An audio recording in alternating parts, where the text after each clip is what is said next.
So Ori actually raised a good point. Is there anyone here who really does not understand French at all?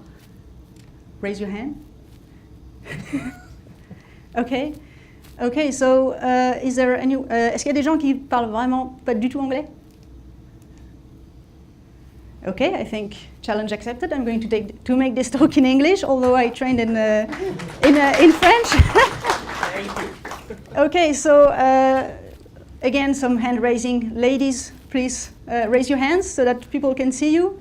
Okay, there is 5 of us, so obviously it's a minority, and today I'm going to say a few words about why we would want to change that and some tips about how to do it. So, by the way, I'm Saskia Bosma, co-founder of Ladies of Code. I said it earlier, but just again. So, Ladies of Code is an international community of women programmers. So it's not just in Paris. I'm a co-founder of the Paris meetup, but there are others in England and in the US. In Paris, we have 500 members. That's actually 500 members who are clicking I want to belong on the website. It doesn't mean that every event has 500 people. I wish, but unfortunately no. We do all talks and so on about any language. We don't have a specific language at our events. It's for all level of experience. So we have students, we have professionals, we have researchers, people who are just trying to start coding at 50 years old, so all sorts of people. And our events are usually either a technical talk followed by a discussion, or a code workshop, or just like having drinks at a bar, but most of the time we end up talking about code anyway at these events. So a reminder of why inclusiveness is important, and that's where I'm really glad that I'm speaking in English, because I don't know if there is a French word for inclusiveness, but basically it means that diversity is good and we want all people to feel welcome. And the main reasons is that we don't want talent to go to waste, because there are many ladies with a lot of potential and who maybe are thinking tech is not for me, and that's a problem. The second point, which is kind of technical here, but it's actually just meaning that when there is a diversity of culture and opinions and ways of thinking, you reach better decisions when you make collective decisions. And finally, it's simply the right thing to do, because tech is not just something very cool that we all love. It's also something that is very well paid, usually. It's something where there is a lot of jobs, which is not, that's not for all the domains, that there are so many jobs available. And it's changing the world we live in. We all have phones right now, or computers with us all the time, so tech is everywhere, and we want to not exclude anyone from this big thing that is happening in the world now. So in my talk, I'm talking about gender diversity, but you can replace women with any minorities, with ethnic-based or sexual orientation or identity or social background, because all the prejudices against those groups of people usually have the same roots. So when we fight against one, usually we want to fight against the others. So just questions that come back sometimes. I'm not a woman. Why should I care about this? The lack of diversity is hurting everyone, even if we don't maybe see it consciously. It's, as I said before, it's a problem in general, not just for women. And sometimes the argument that women are maybe just less into tech because like the brain works differently, or that kind of strange arguments. Well, it starts when you're a kid and you have the chemistry set and the Lego in the boys department, and you have the, okay, that's a French word, dinette. I don't know, those toys for cooking, etc. in the girls' aisles, and it's all the way during your childhood and studies that it's more or less subtly implied that tech is a boy thing, and that's not right.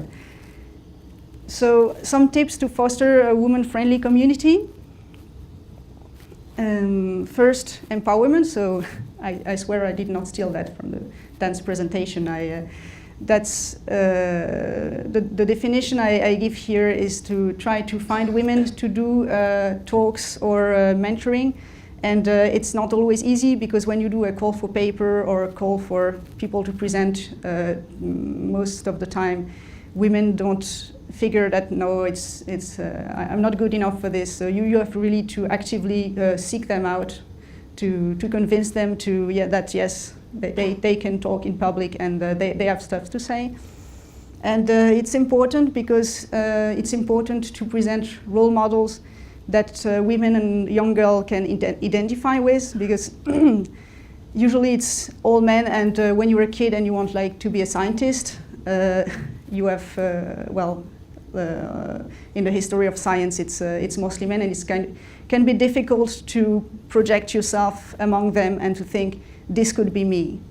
And second reason is to break the glass ceiling by showing women in high-profile jobs. And I use high-profile job in a very generic way.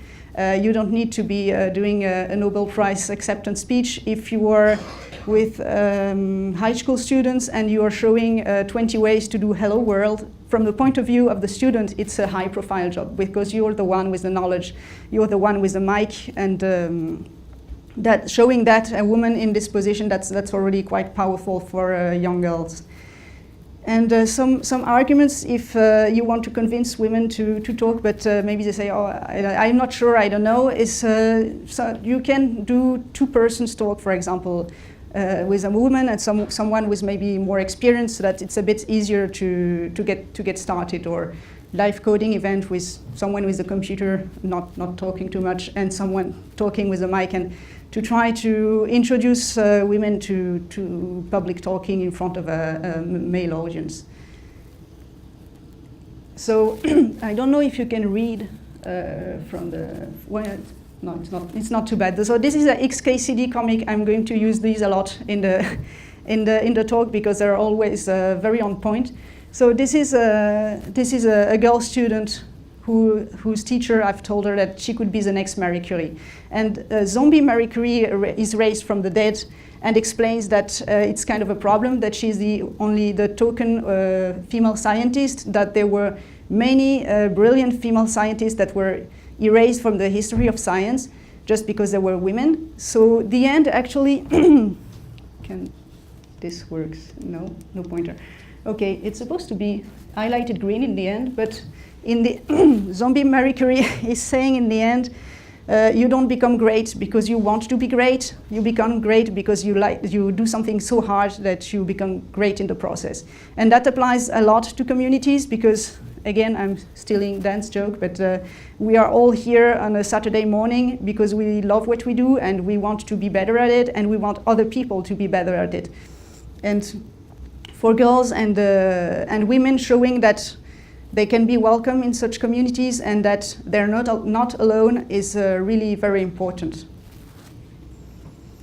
So again, that's again the token effect. When you're the only person of a group in the room, you kind of become representative of this group, because well, people are going to take you as one data point because they don't have any others, and that's a lot of pressure. And alternatively, when you're the only woman, sometimes people just figure that you're the HR person or the recruiter, and that's something that happens a lot at conference, where you're introduced to a group of people. That's actually something that the co-founder of Ladies of Code Paris told me once, that she was introduced to a group of technical people, and she asked, so what do you do? And they say, oh, I work in tech. And she said, yeah, but what? Well, you know, technical things, and you need to. They just didn't realize that she was a developer, and this can be really exclusionary. And also, when you have this language, well, I will talk about that later, but it's a lot of pressure. And again, XKCD again. The guy is bad at math, but it's his problem. But the girl who is bad at math, it's kind of reflecting on all the other girls, because she's the only one. So another thing that can help is terms of service, or other, you can say that in another way, having a code of conduct. There is one actually for CLS6, and it's just that on your website, on your forum, or anywhere where you have kind of the rules for the community, you are upfront and explicit about the fact that you won't tolerate harassment or sexist incidents, and whether that is online with emails or messages or at events, just a sexist remark, that this is not something that you stand for, that is something that you want to avoid. Because unfortunately, sometimes you have the impression that unless there is like something illegal going on, it's not a big deal. And the problem is that it is a big deal, because in communities, it's optional to come. So it's not like your job where if you have a sexist colleague, you just have to take it. But if it's a community and there are sexist incidents, you don't come back. So this is again XKCD about freedom of speech and the right to choose who you want to listen or not. You are allowed as a community, and especially as a community manager, to decide some things are not welcome here. You don't have to provide a platform for people who want to say things that don't stand for what your community is about. Sorry, are you done reading? I can say spend a few more seconds about it. Okay. I can come back on it after if you want to finish. But anyway, if you don't know XKCD, you absolutely need to go there and read the 5 years of comics on the website, because it's really, really good. So the last tip is about communication.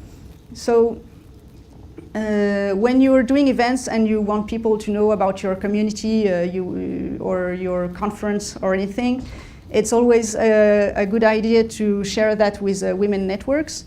Because whether it's on Twitter, on our newsletters, or so on, we can say, hey, there is this event by this community, you should check it out. Because just the fact that you contacted a women's networks, it means that you care about diversity, and it means that the probability that there's going to be a bad atmosphere for women or incidence is decreasing, because you're showing that it's important for you to have more women in your community. And just mixing networks like this, or even you can co-organize events. So saying like we have an event there, the room is 100 seats, and usually at our events there is 50 people coming. So we can co-organize with your women's community, and then maybe we can fill the room, and it will hopefully be more than 10% women. And I'm putting here kind of as a joke, but use women's networks to communicate about your event, unless it's about balancing family and work.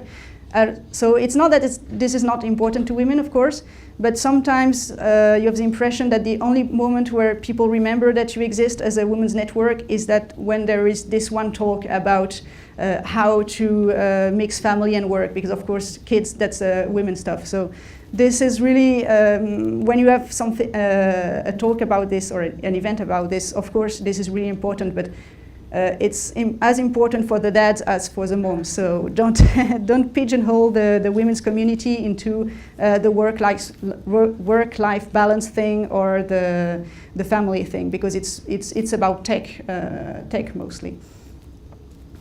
So that's again in communications. That's some things that comes really easily. But when you say, "Hey boys, hello everyone," I hope that you are glad to be here at this C++ conference or whatever. Or when you say in a textbook, when the programmer defines this function, he wants to blah, blah. This is very small, but when it happens all the time, it's kind of draining, because you're not part of the group, and belonging is really, really important. So say, "Hey everyone," or things like that. That's a small gesture, but it really helps. And I was really glad last time I was reading a textbook about Scala, that I saw when the programmers does blah blah he, and oh no. And then the next paragraph there was when the programmers does blah blah blah she, and it was alternating in the textbook between he and she for each examples. That was really great. It made my day, and well, and also the book was really cool. But little things like that, they don't cost you anything, and they have really a very positive effect. So the last point about communication, that's the best when you get discount or free passes for conferences. When there is like 500 people, it doesn't cost a lot to give maybe 5 passes to women. And it's really great for female students who are at the point where they're going to choose what they're going to do with a career, and being able to go to a conference, because when you're a student, of course, your company is not paying for a ticket and not sending you. So this is the only way to go usually, because sometimes it's quite expensive for a student. So this is a good idea. We often have people contacting us to offer like 2 or 5 passes to conferences, and they are always very, very popular, and we have very good returns. Our members really love when that happens. So that's also a good idea. So I'm going to end with sources and resources. The first link is a paper. It's a report by the École Normale Supérieure. It's about leaky pipelines. So how there are always less women when the more you go up in a technology level, and the less women there are. And it starts in high school and all the way up to university professors. So it's 175 pages, but there is a lot of figures and tables, so it's not actually quite readable. It's really well done, and it gives you some hard numbers, which is always great. The second link is it's a test that was conceived by the University of Harvard, and it's basically trying to measure the implicit association that you have in your minds between tech and gender. And it's not just about tech and gender. There is also ethnicity and age and body shape and so on. And it's really great to just start thinking about this, because if you do the test and it says you have like a middle to strong bias against women in technology, please don't panic. It doesn't mean that you are a horrible person. There is 3,000 years of tradition saying that women can't do rational things. That is heavy on everybody's mind. So it's important just to acknowledge that maybe there is an implicit bias going on, and that you know it's there and you want to fight against it because you think that's not who I want to be, and to just be reminded of that and think about it next time you have to take a decision involving women. And the last link is links. It's women in tech communities. It's not exhaustive. It's not exhaustive, of course, because there are really a lot of us. And if you want, again, to communicate or to find speakers, you can just click these and get the emails, and you will find lots of interesting people if you like mix with those communities. Thanks. Any questions?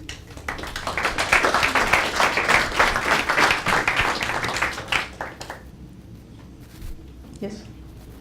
Il y a un micro?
box, say going, this is tech, this is C++, this is generalistic, and so on. I think it depends on what you want to do. If you want to like do things with students or with professionals, but I would say if you go into any women's network, usually people will be able to, I mean, we know, on se connaît. So just contact someone and they will either be able to answer your questions or they will send you to the right group. But usually if you go on the webpage, usually there are there are some very large foundations that are worldwide or there are very local initiatives. So yeah, usually if you look a bit at the group description, you can have an idea of whether they are, what they are doing and if it's adapted to the question that you have or if you maybe need to find another group. Any other questions? Yes? You said the development was global development. Yes. Is it a French or European problem? Because we saw some pictures with from that, and we saw a lot of girls in the pictures, so in Asia, I think. So I think maybe in Asia there is no problem with it. That's a very interesting question actually, because the co-founder of Ladies of Code Paris last winter went to a big Asian tour where she interviewed a lot of women in tech in Asia. She went to Myanmar and Indonesia and Nepal and so on. And actually, I also thought that in Asia there were less mixity problems, and it's true that there are more women in tech in Asia, but the problem is that many of them actually work in call centers, so it pulls the numbers up. And actually, when you look at, I would say, software engineering or system administration and so on, it's kind of like in Europe. So actually, they have different ways of counting because the economy is different. So tech looks different, but I would say that the programming itself, it's also the diversity is not great. But they are very voluntary. They have plenty of groups. Actually, I have a T-shirt at home of Geek Girl Myanmar from a lady who came to Europe to do a tour. So.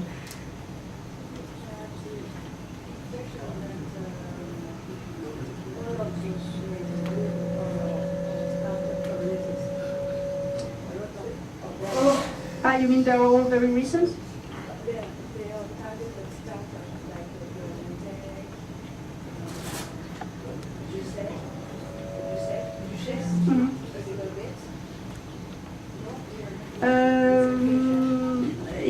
Yeah, I mean it's true that usually it's often tied together between tech and entrepreneurship.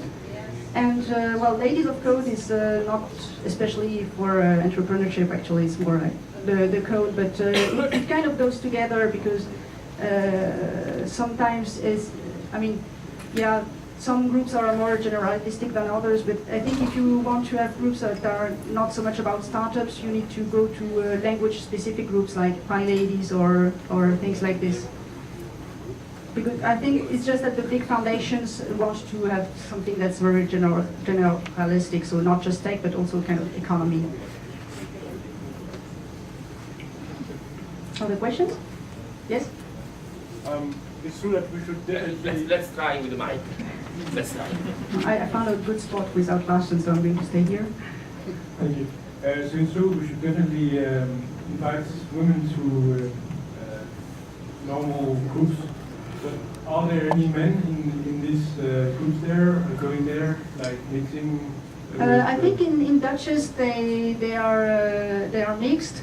I don't know about the others mostly, but in our group it's only women unless we co-organize an event with another group, and in which case it's mixed. Because the problem is that if you open it to men too much, you're going to end up with like 50-50, which is great. I mean, but sometimes it's nice to not just have lots of women, but to have a majority of women, like a big majority, and you don't even have to think about how you represent, and maybe somebody is going to say something that's kind of off. So, but it's true that the only meetup we did where men were invited was actually much larger, of course, because there were more people. But I think it's most of them are mixing. So some events only for women, and some events for everyone. Other questions?